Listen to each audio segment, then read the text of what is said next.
Black. Black. Nigerians would label Ghanaians as black or dark. That's the typical one that's always thrown out there.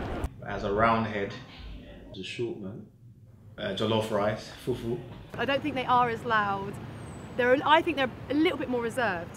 Very career-driven and goal-driven in life.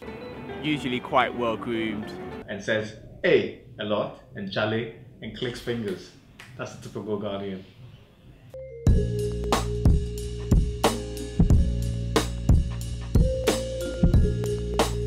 Obviously, going off stereotypes, typical Nigerian would be loud. Loud. Loud. Oh, you took the words right out of my mouth. A typical Nigerian is loud. And it's true. And loud, not just verbally loud. We're loud in the way we dress. We are just loud. We are loud in the way we act. We have to be. You have to know everything. us. Like when we come into a room, you know this person's Nigerian. Like you just know it. It's just. I don't want to use the word swagger because it's not the right word to use. Yeah. But there is a presence. Like it's just we have to be seen. So we are loud. When I say proud, sometimes that actually means pride. And I think that goes alongside the other word I'd use for a Nigerian, which is proud. Yes. And it's because we're so fiercely proud, that's why we have to look on point all the time, because we're representing all the time. Aggressive in getting what they want. Their, at times, perceived aggressive nature can be a good thing. But if you're not familiar with Nigerians and you haven't grown up with Nigerians, then you can mistaken their perceived aggressiveness for a lack of respect or they're being rude. But we're very friendly as well. I think Nigerians are very friendly and welcoming, I think some people would disagree. Yes. No, we are. I think people would are. say some people who are not Nigerian would say we're not. Because but I we're think loud. we are. That's why they think, because our loudness, they kind of put it on as aggressive. It's not that we're aggressive, we're just very loud. And if you can't handle that, then it just seems, oh, it's too much. Yeah, and it can be quite scary, I guess. It can be quite scary. So then it comes across as being aggressive and scary and whatever. But no, we're lovely people. Nice. No, just loud. Yeah, just loud. On the back of the them calling Ghanaians dark, I remember we'd end up retaliating because, you know, we'd say that Nigerians use Venus de Milo and those kind of bleaching products and all those type of things. We kind of pigeonholed that as a Nigerian thing, as our way of defending our blackness and being proud of our skin colour.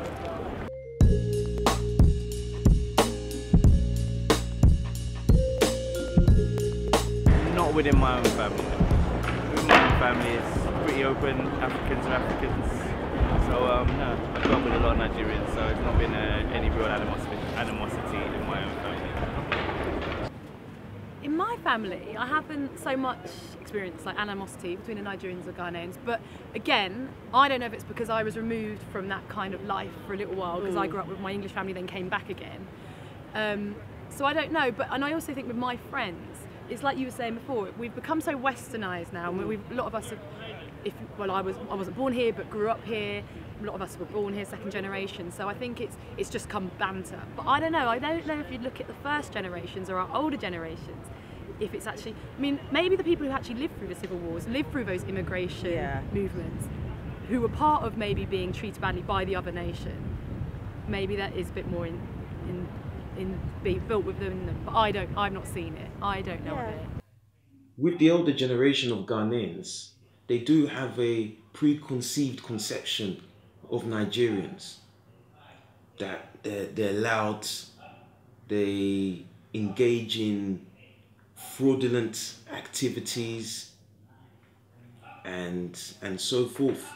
No, I totally agree. Like in our generation, it's not so bad, but then, like my parents lived through the Civil War, and they lived through it, they survived it, whatever. And to be honest though, my parents have always taught me, do you know what, love everyone for who they are, end of.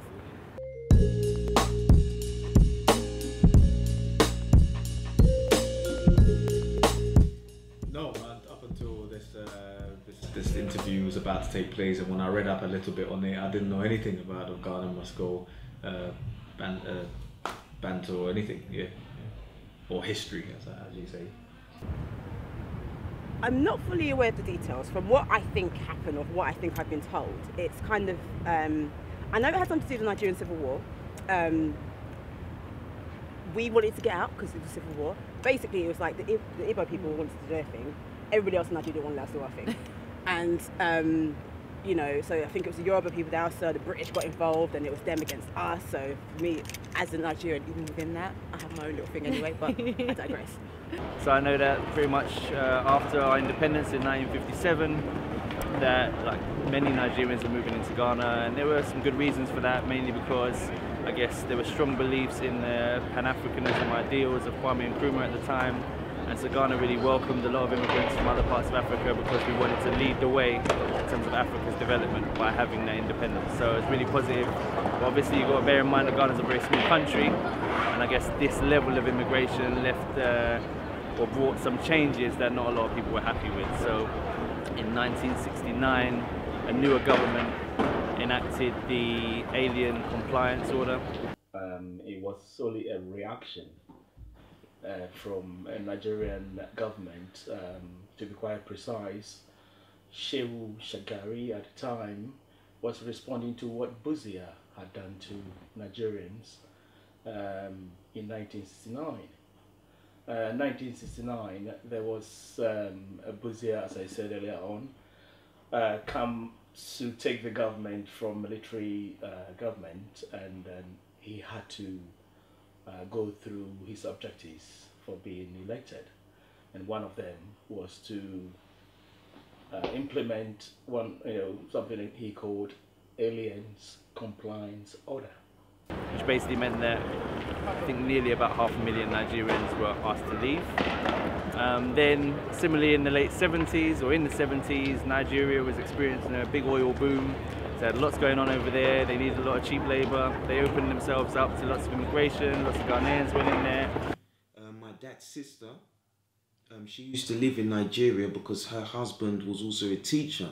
So there was a period where Nigeria was economically, it was a viable place to go and live. But when that boom died down, it was easy to, and things got tougher, it was easy to blame immigrants. So again, in 1983, they enacted their own expulsion order and sent close to 700,000 Ghanaians back in. So obviously, I'm not sure that either country benefited a great deal from those harsh measures, but clearly it left some animosity within both groups, and that's kind of where the Ghana must go, Nigeria must go thing comes from, so I know that much. Ghana must go is a terminology used by Nigerians in order to degrade Ghanaians, a terminology which is so stupid to use against one another, especially an African brother or an African person. It's a terminology basically meaning that by all means that the Ghanaians need to be kicked out of Nigeria, and once they do this, they shouldn't be given any permission to take whatever property belongs to them. They have to take it out immediately. In other words, be it in a plastic bin bag or any other bag of which they could afford to take their goods and produce and whip them back to Ghana.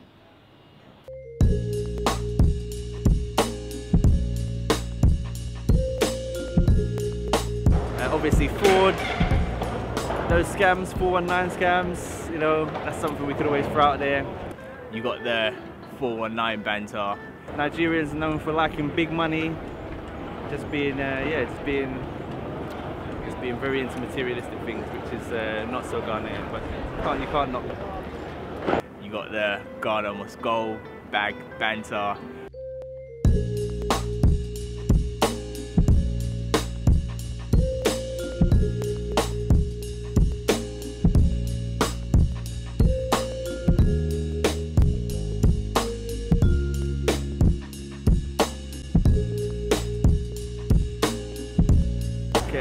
Everybody's had the arguments about jollof, who invented it, who does it best. Obviously, I'm extremely biased, I'd say Ghanaians. Jollof rice. They also think that jollof rice is theirs. Of course, the inevitable, whose jollof rice is better. It's a bit, now when you get older, is petty, but when you were in secondary school, you were very passionate. Everyone wrecked their jollof rice. Ghana's trying to claim jollof. Wow, it's true. We just let them have it. God. You just let them have it, and you walk away, and you know who's right.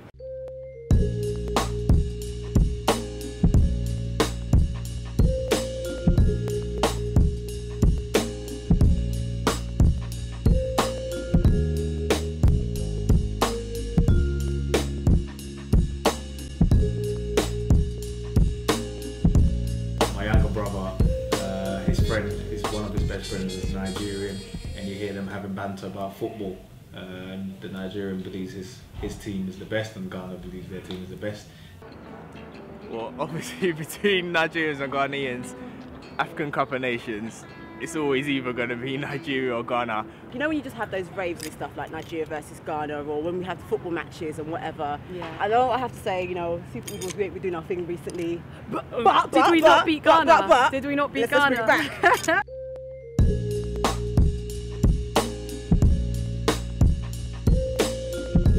Well, as I've lived all my life in the UK, I can only speak on the experience here, and I'd say it's definitely a friendly conflict. So I'd say that both Ghanaians and Nigerians, very proud people, proud of their identity, proud of their history, proud of their culture, and love any excuse to poke fun at the opposite. So I love poking fun at my Nigerian friends, they love poking fun at me. But the reality is, when you become classmates, work colleagues, neighbours, ultimately, most of the time, between Ghanaians and Nigerians, that leads to a good friendship, and that proves that it's got to be a friendly rivalry rather than a real animosity towards each other. So that's my personal thought on it.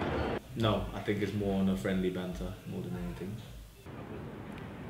I think it's just sibling rivalry, Yeah. kind of like that's friendly rivalry. That's all you can see it as. I don't see. There's nothing really that's happened where you can turn around and say, I hate Ghanaians or I hate Nigerians because X, Y, Z. I mean, the way I'm seeing it is like if you're looking at in Nigeria where they've got loads of turmoil anyway, like between the Muslim North and everyone else, they're actually killing each other because of who you are. And if you go to other countries where they're having their own civil wars and stuff, they are killing each other because of who they are. I ain't got business to go and kill a Ghanaian for what? Because you're too quiet, okay? So I think in our generation, again, going back to generations, I think in our generations, it is just banter. Certainly in my experience, it is just banter because there's so much going on in the world now. You can't be holding back on them, clinging on to them things. I don't think it's anything like real animosity, and I think it's actually, you know, Ghanaians and Nigerians quite enjoy that kind of friendship, that relationship they have where they can take the mick a bit and have the mick taken back a bit, and it's almost bonds them maybe a little bit. And so I think actually, yeah, friendly rivalry, and it's, you know, they can have that banter but then go and have a beer together. It's that kind of thing, you know. I mean, even a brother and sister, they fight. So talk more of a country versus another country. So there is element of rivalry and there is element of grudge. So it's an embodiment of the two things that happen. And that is why what is happening in Nigeria or Ghana now is not something that is a long-lasting thing that, okay, oh, we have Ghana is our enemy forever, or Ghana is this and that, or Nigeria is an enemy to Ghana forever. It's not like that. It's a period, everybody is reacting to a given certain situations that occurred in their countries, and they're all reacting to it in different ways. So it's both rivalry and sibling action.